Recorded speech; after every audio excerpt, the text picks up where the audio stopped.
Assim diz a palavra do Senhor. As maravilhas do Êxodo.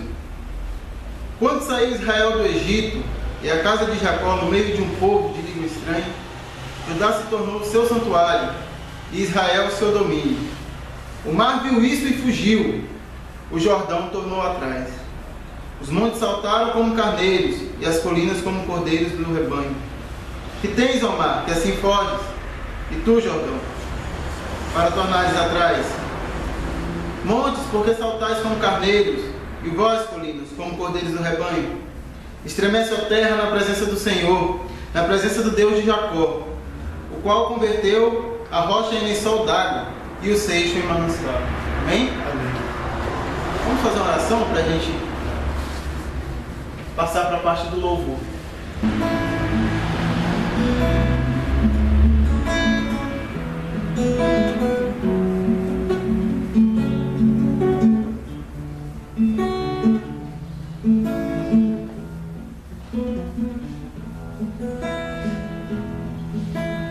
Venho, Senhor, minha vida oferecer como oferta de amor e sacrifício. Quero minha vida a te entregar como oferta viva em teu altar.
Esse cântico, Oferta de Amor, ela foi uma música que eu cresci, praticamente nasci e cresci ouvindo.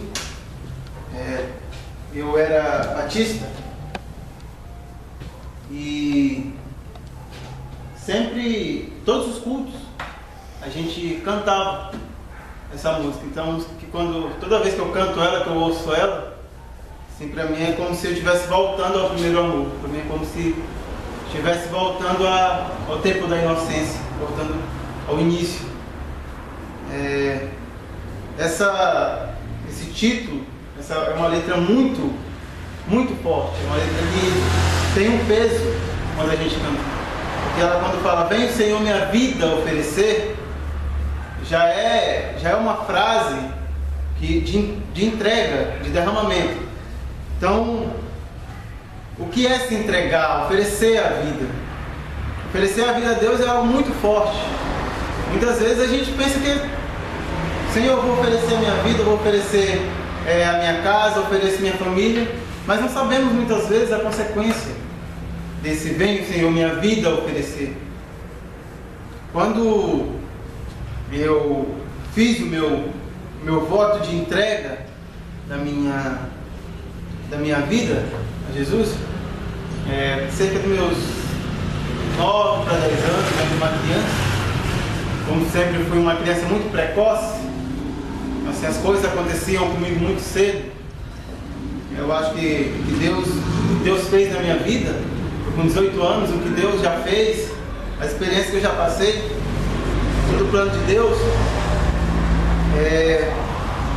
Quando eu decidi fazer essa entrega, foi um ato assim, que para mim era algo normal. Só que daí eu vim aprender e vim sentir o que o Espírito Santo falava comigo, né? E a partir desse momento que eu vim sentir o que o Espírito falava, eu vim saber o que é entregar a vida a Jesus. É uma longa renúncia, uma renúncia do nosso ser, uma renúncia do nosso viver, uma renúncia das nossas atitudes e assim por diante. Eu não sei, mas quando eu cheguei em casa, liguei o computador e do nada o Senhor me deu um versículo. Eu procurei alguma coisa para falar, para dizer durante o culto, uma mensagem.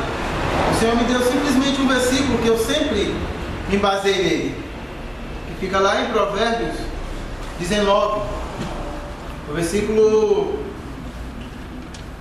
1 e 2, mas vamos meditar principalmente no 2. Diz o seguinte, Provérbios 19, 1 e 2: melhor é o pobre que anda na sua integridade do que o perverso de lábios e tolo. Segundo diz o seguinte: não é bom proceder sem refletir, e peca quem é precipitado. Eu tinha outra tradução que dizia o seguinte: não é bom agir sem pensar, e peca quem se precipita. Ou seja, erra quem se precipita. Continuando no que eu estava falando sobre a vida cristã, a vida de auto-renúncia. Um dia a gente saiu da nossa igreja, tinha 2 congregações, e a gente estava passando algumas situações complicadas. Eu tinha 2 amigos, a Adriana e o Enes. O Enes estava mais afastado do que dentro da igreja. Hoje ele ainda se encontra afastado. E eu e a Adriana, a gente estava... Falou, Adriana, estou cansado. Ela até falou assim. Falei, eu queria assistir um culto diferente hoje. Ela, eu também. A igreja estava passando por alguns problemas. E ela falou assim, estou até cansada de ouvir a pregação do pastor. Nosso pastor era o pastor Pedro. E assim, devido aos problemas que estavam acontecendo, estava algo assim, a igreja estava uma igreja que as coisas estavam pesadas na igreja. Você não sentia a presença de Deus no ambiente, não sentia, né?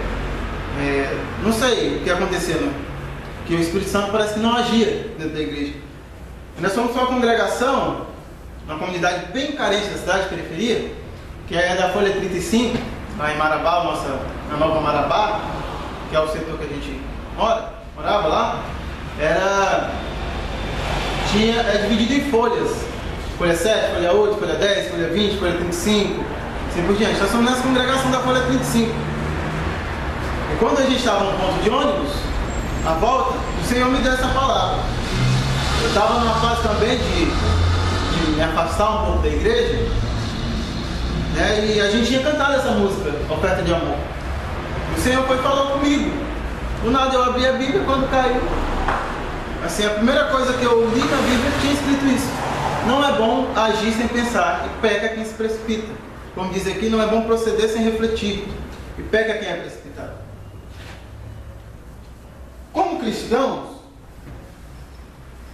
a vida cristã é uma vida de auto-renúncia. Qual a principal renúncia do cristão? O pecado. Eu, quando estava afastado, o pecado ele traz uma dor, um peso depois de ser cometido. O ser um erro não é algo que provém de Deus.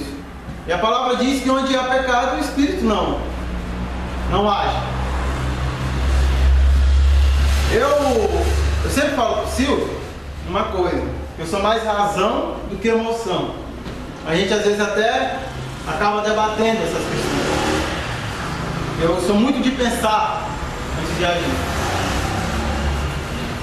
Uma decisão muito difícil para mim tomar foi essa minha vinda para Londrina. Para mim era uma loucura. Todas as pessoas que eu falava, eu estou saindo de Marabá, estou indo para outra cidade, para onde? Quando eu falava para o Paraná, eu já... Nossa, por que para tão longe? Para atravessar o país, para poder ir para outro lugar? Eu falava assim, eu vou porque Deus tem algo para fazer na minha vida lá naquele lugar. Mas foi uma atitude que eu tomei, mas pensei muito. Pensei bastante. Às vezes eu conversando com o senhor pelo telefone, ele falava, não, vem. Mas aí eu vinha aquelas coisas, agia pela razão. E não...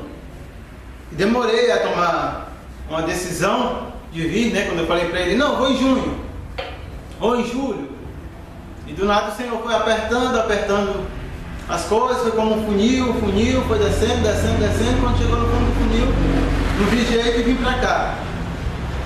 Muitas vezes a gente comete erros e pecados por não agir com a cabeça, não agir com o espírito.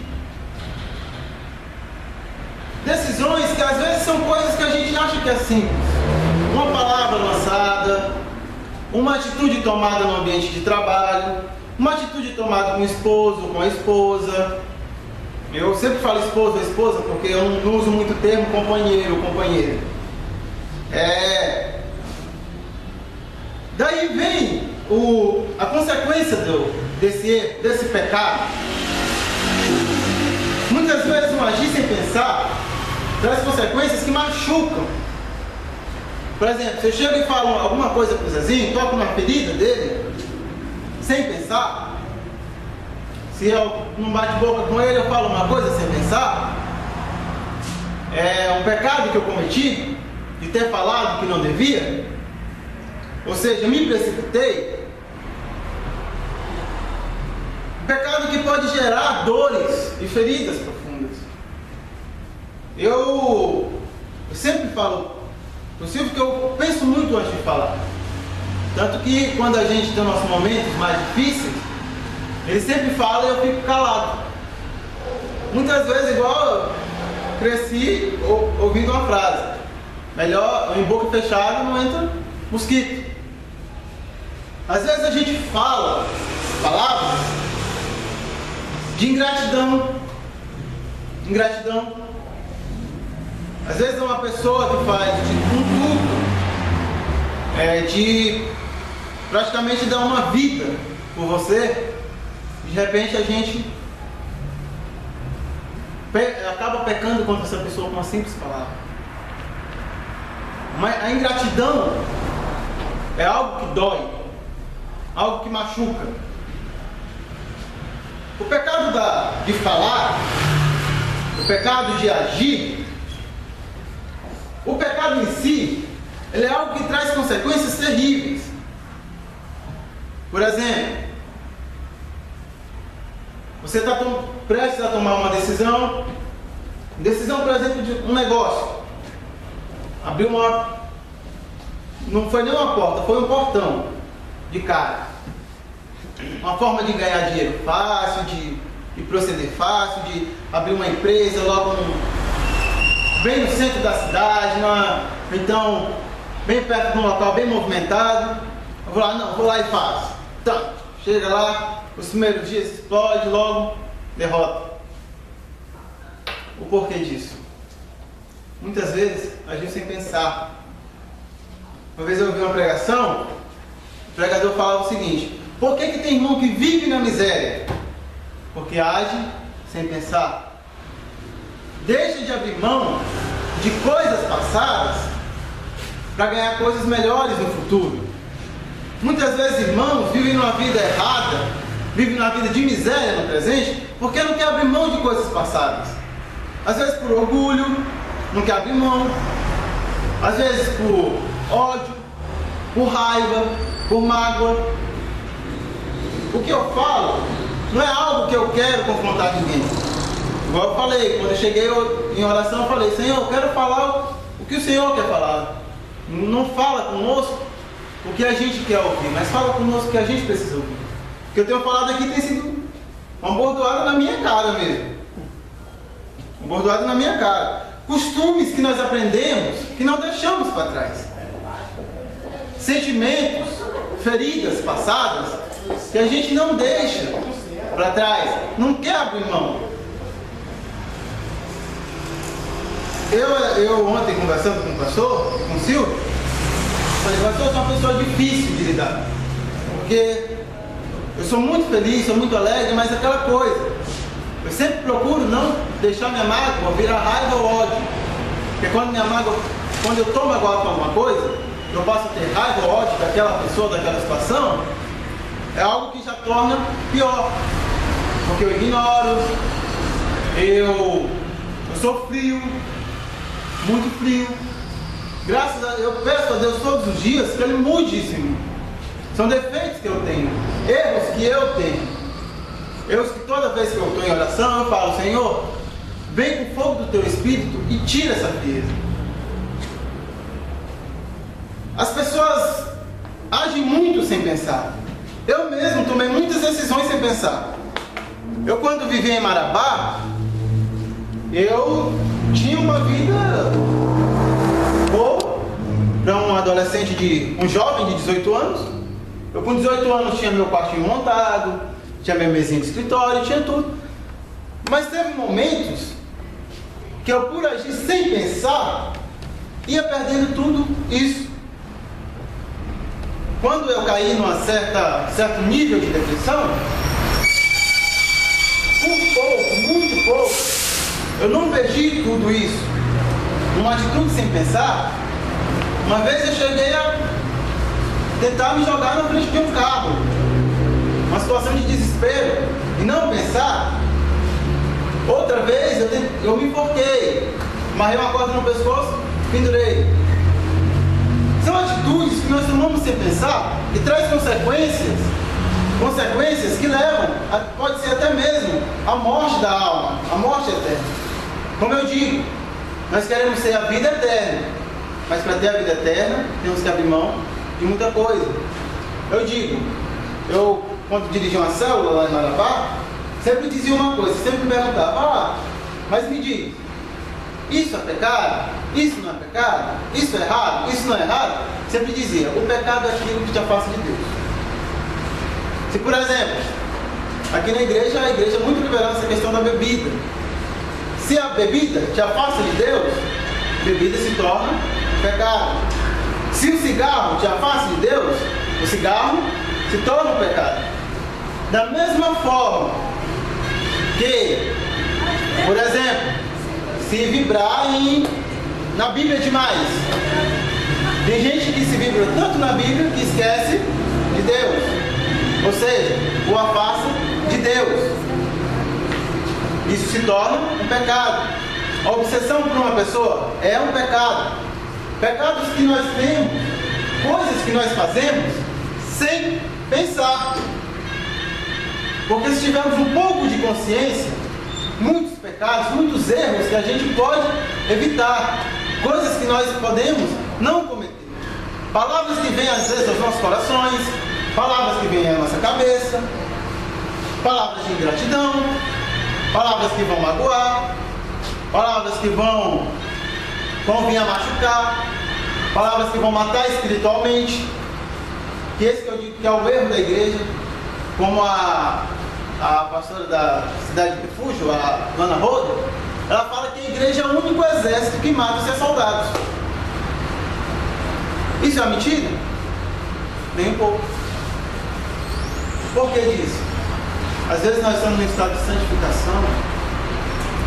Eu sou o irmão e se não tiver do meu jeito, vai pro céu. Muitas vezes a gente vê ali. Eu tive uma experiência na igreja batista que foi dessa forma. Teve uma irmã que ela suportou só por Deus mesmo. Uma vez a igreja batista muito conservadora, com questão de bebida e cigarro. Tinha uma irmã que era fumante na igreja. Tinha se convertido e não conseguia largar o cigarro. E a igreja cobrava isso para a pessoa ser batizada. Você só batiza se você largar o cigarro, largar a bebida, ter outra vida. Uma vida diferente. E uma vez a irmã falou para ela: irmã, de duas uma. Ou a senhora larga o seu cigarro ou a senhora vai para o inferno.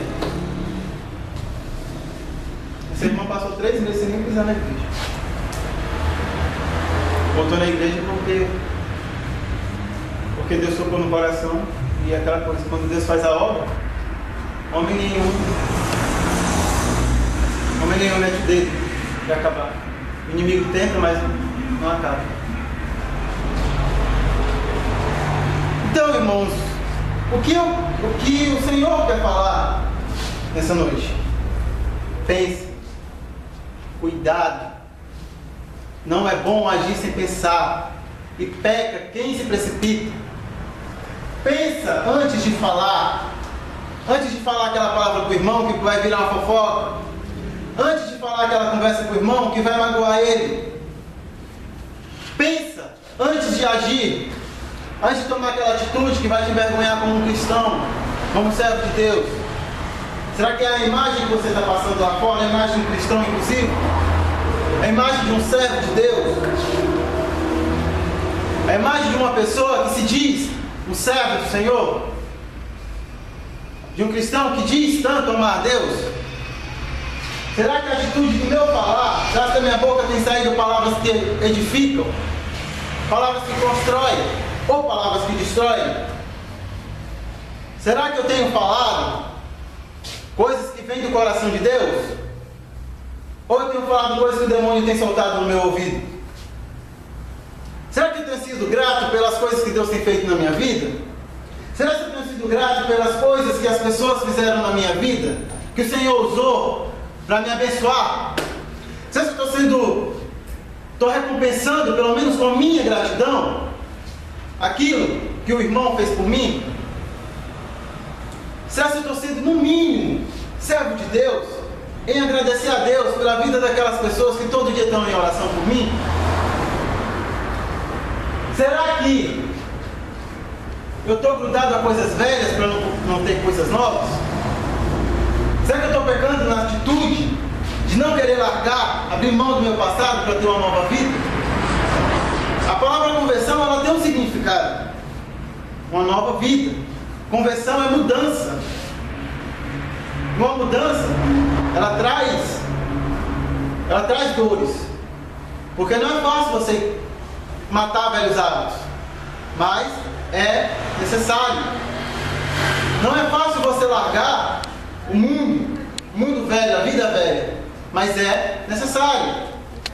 Não é fácil ter uma mudança, mas é necessário. Como a palavra de Deus diz: não age sem pensar, não se precipitem, evitem o pecado de agir sem pensar. E para encerrar nessa noite, eu queria só fazer uma oração. Eu queria que você fizesse agora, nesse momento, uma auto-reflexão. Senhor, no que será que eu estou pecando?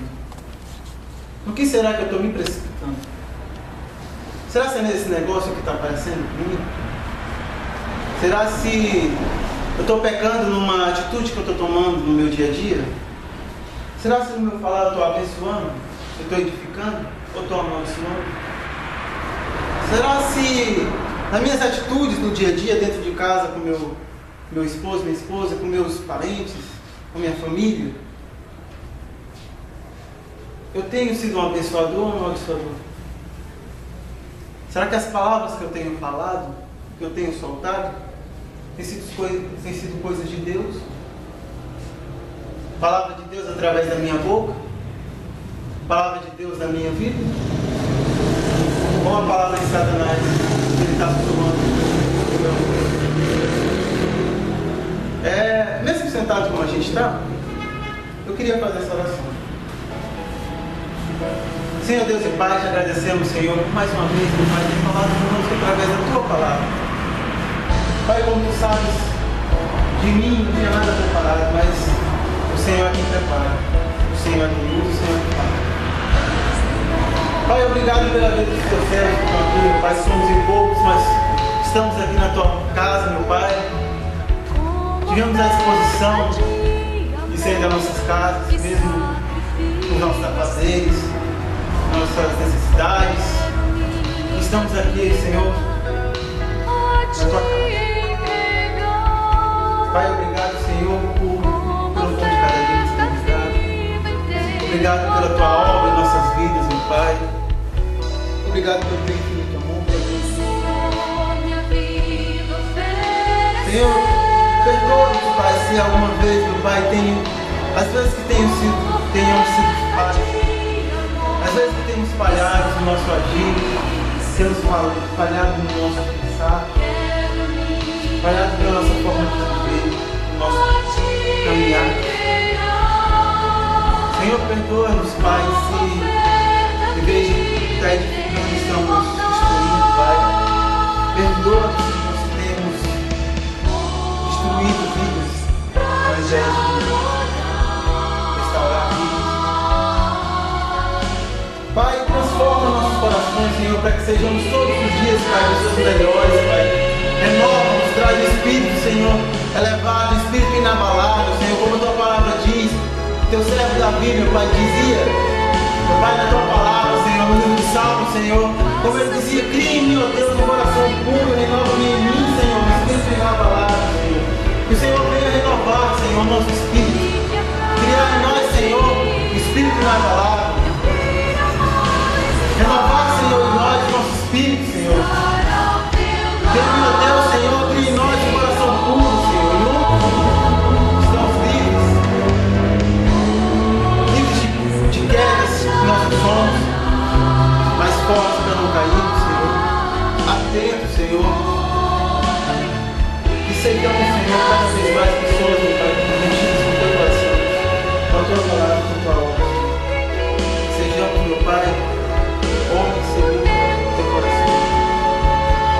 Sejamos, meu Pai, pessoas que acima de tudo, seguem o teu Santo Espírito.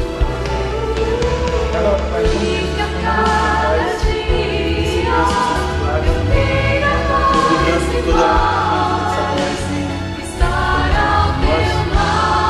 livrando-nos, meu Pai, de todo acidente, de assalto, de toda bala, de toda armadilha que Satanás vem para nós. Em nome de Jesus, perdoe agora o as nossas irmãs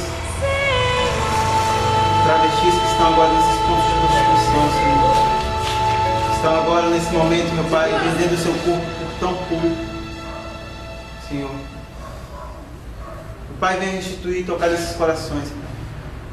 Cada LGBT, cada heterossexual que agora nesse momento tem planejado, tem tentado tirar a própria vida, Senhor. O Senhor venha, meu Pai, levar, meu Pai, a transformação nesse momento, Senhor. Esteja com nossas famílias, em nome de Jesus. E seja com a tua igreja. Que o Senhor nos guarde e nos abençoe desde agora e para sempre. Assim te pedimos e te agradecemos no santo nome de Jesus. Amém. Amém.